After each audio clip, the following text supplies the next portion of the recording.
अब आपको हम वापस अपने देश लाते हैं। पूरी दुनिया में ऐसे 50 से ज्यादा देश हैं जहां बहुसंख्यक आबादी मुसलमानों की है, लेकिन इसके बावजूद इनमें से एक भी देश लेबनान और सीरिया के मुसलमानों को अपने यहां शरण देने के लिए तैयार नहीं है, और ना ही ये मुस्लिम देश गाजा के मुसलमानों को अपनाने के लिए तैयार थे।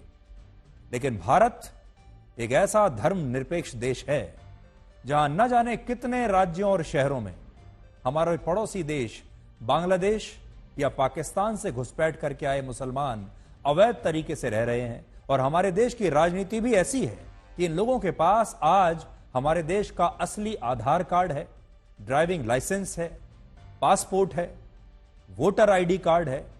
ये लोग इस देश के वोटर बन गए हैं, और इनमें से न जाने कितने लोग तो हमारे देश की जो अलग अलग योजनाएं हैं हमारे देश के लोगों के लिए जो बनी हैं, उन योजनाओं का भी फायदा उठा रहे हैं।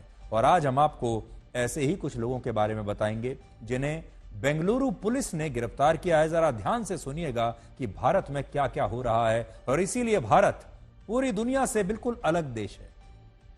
जिन लोगों की मैं आपको बात बता रहा हूं, इनमें मुख्य आरोपी का नाम है राशिद अली सिद्दीकी, और यह मूल रूप से पाकिस्तान का नागरिक है। जब यह पकड़ा गया, जांच की गई, तो पता चला कि यह व्यक्ति पाकिस्तान में किसी धार्मिक विवाद के बाद अपनी जान बचाकर बांग्लादेश आ गया, जहां इसने आयशा हनीफ नाम की एक महिला से शादी कर ली जो बांग्लादेश की नागरिक थी। और इसके बाद वर्ष 2014 में ये लोग बांग्लादेश से घुसपैठ करके अवैध रूप से पश्चिम बंगाल के रास्ते भारत आ गए, और वर्ष 2014 से 2018 के बीच 4 वर्षों तक भारत की राजधानी दिल्ली में रहे। एक पाकिस्तान का नागरिक, एक बांग्लादेश की नागरिक, दोनों अवैध रूप से भारत आए, और देखिए सरकार की नाक के नीचे भारत की राजधानी दिल्ली में 4 साल तक रहे।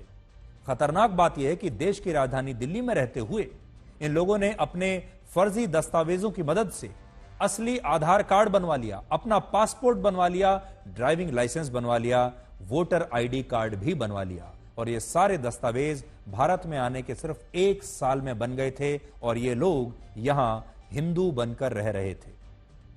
इनमें पाकिस्तान का नागरिक राशिद अली सिद्दीकी शंकर शर्मा बन गया। उसकी पत्नी आयशा हनीफ जो बांग्लादेश की नागरिक हैं, वो आशा शर्मा बन गई। उसके पिता मोहम्मद हनीफ राम बाबू शर्मा बन गए।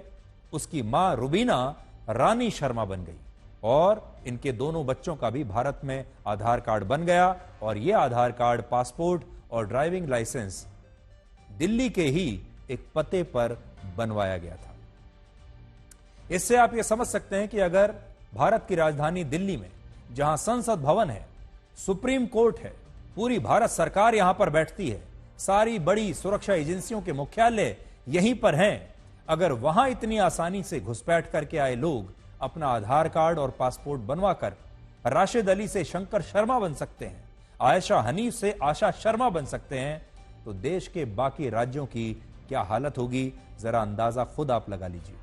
यह परिवार पिछले 10 वर्षों से भारत में अवैध रूप से रह रहा था, और 6 साल पहले वर्ष 2018 में दिल्ली से बेंगलुरु शिफ्ट हो गया, और इसे यहां कोई तकलीफ नहीं हुई। राशिद अली शंकर शर्मा के नाम से अपनी एक बड़ी दुकान चला रहा था, और बेंगलुरु में इस परिवार ने एक पूरा लंबा चौड़ा विला किराए पर लिया हुआ था।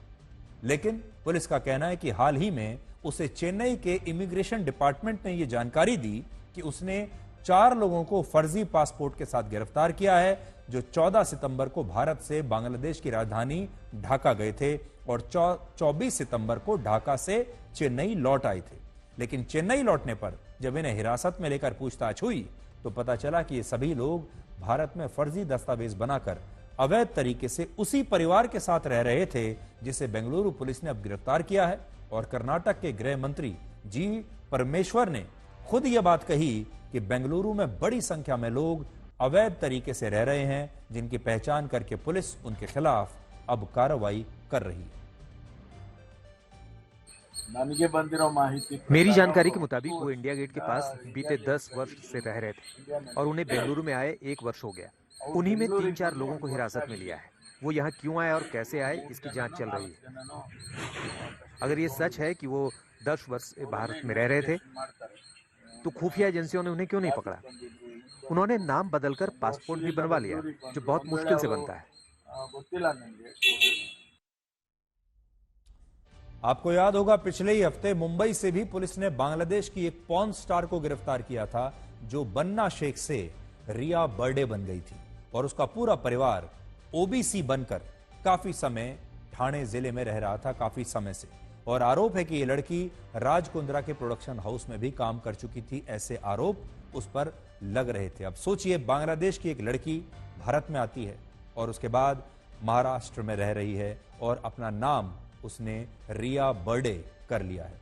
इस मामले में भी बेंगलुरु पुलिस ने जिन लोगों को गिरफ्तार किया, उनमें मुख्य आरोपी भारत में बिना किसी रोक टोक के बिजनेस कर रहा था और इसका ऑनलाइन केटरिंग का काम था।